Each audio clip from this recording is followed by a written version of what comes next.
It's that time of year where we want to set goals and set out to achieve what we want to achieve in the new year. It's something about having a clean slate and being able to start fresh for the new year that intrigues everybody to want to set goals. Welcome to the Final Expense Sales Academy, the hub for mastering the art of final expense life insurance sales. If you're looking to become a pro in the final expense industry, you're in the right place. My name is Kyle Williams, and I'm your host to go through the ins and outs of the final expense business, from tips to tricks to industry insights. We cover everything you need to close deals with confidence, provide true value to your clients, and become a better insurance agent. So hit that subscribe button. Let's get started on elevating your sales game one video at a time.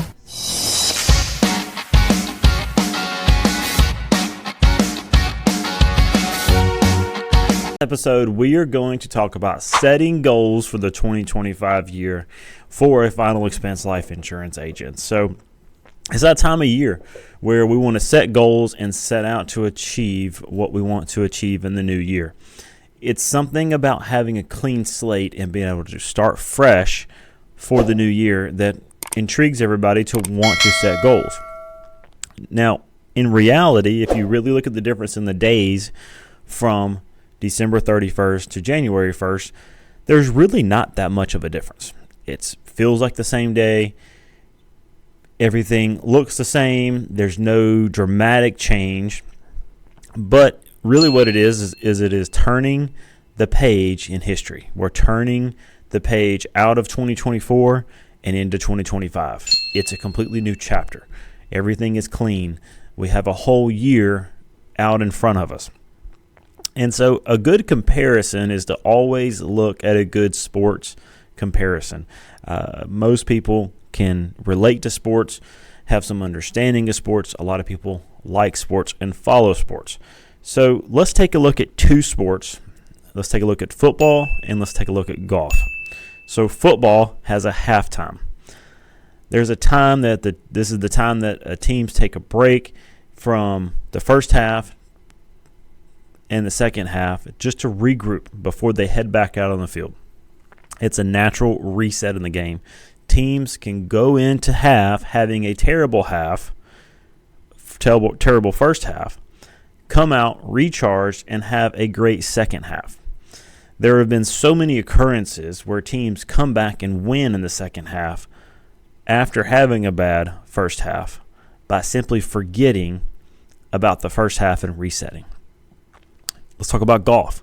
Golf has a front nine and a back nine. Every hole in golf is different. There's usually no difference in the front nine and the back nine. But there is a mentality shift about turning the scorecard over from the front nine to the back nine. If you have a bad front nine, you can forget about it because now you have a clean slate going into your back nine. There's nothing tangibly different from the first half and the second half of a football game or a front nine and a back nine in golf. So what is the difference? It is rewriting of a chapter.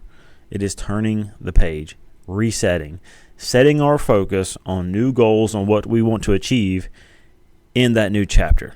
In these instances, they've turned the page, and now they're just focusing on what is ahead of them. They've forgotten about what's in the past.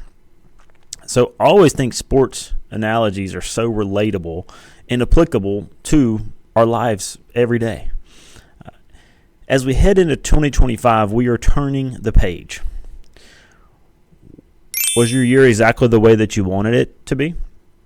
Did you overachieve what you set out to achieve? Did you underachieve what you set out to achieve? No matter what the result was, it doesn't matter anymore. It's history. 2024 is gone. We can't go back and change anything. All we can do is learn from what happened in 2024. We can't alter anything. So now it's time to set some goals for 2025 and charge forward.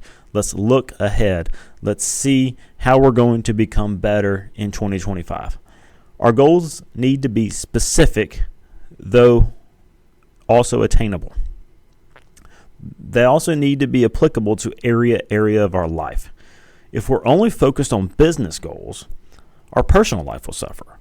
If we are only suffered on personal life goals, our business will suffer. To be at your best, You have to be good in every area of your life. Be sure to set the goals out to be the best version of you in the life that you live. So here are some areas that you should be setting goals in to cover every area of your life. And this is just a good starting point, and you can dive into different sub-subjects in each one of these. So I'm just going to list them out, no particular order here, okay? First one is your career. Second is your finances. Third is spirituality. Fourth is fitness. Fifth is education. Sixth is family. And seventh is your social life. It is best to use the SMART acronym when you're goal writing. So it is specific, measurable, achievable, relevant, and time-bound. Spells out the acronym SMART.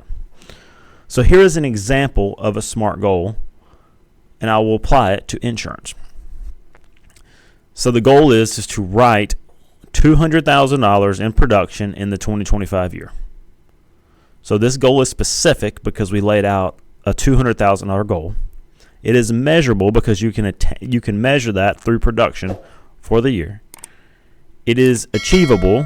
Depends on the agent, but it's not out of question. It's not that hard to write $200,000 in production in a year. You just have to average a little over $16,600 every month, and you can break it down even further into weekly. It is relevant to our job, and it is time-bound for the 2025 year. So be sure to set goals in every area of your life. Write them down. Very important.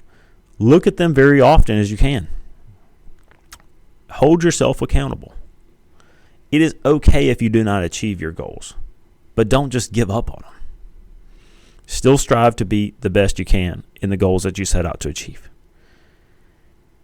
If you're going to overachieve a goal, as you're tracking it, you see that you're going to overachieve it, set the bar higher and push yourself further.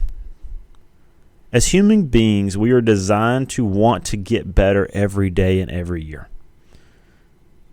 And by setting out goals, pushing yourself to be a little bit better, a little bit better, a little bit better, it creates growth and it makes you better as an individual. If this hasn't been you up to this point in your life, guess what? We're turning the page to 2025. Now is a great time to start. So as we wrap up here, if you have any questions about goal setting, comment below. If you saw this valuable, share it with your friends, share it on social media. Be sure to subscribe so that way you catch all the latest content, and we will see you in the next episode.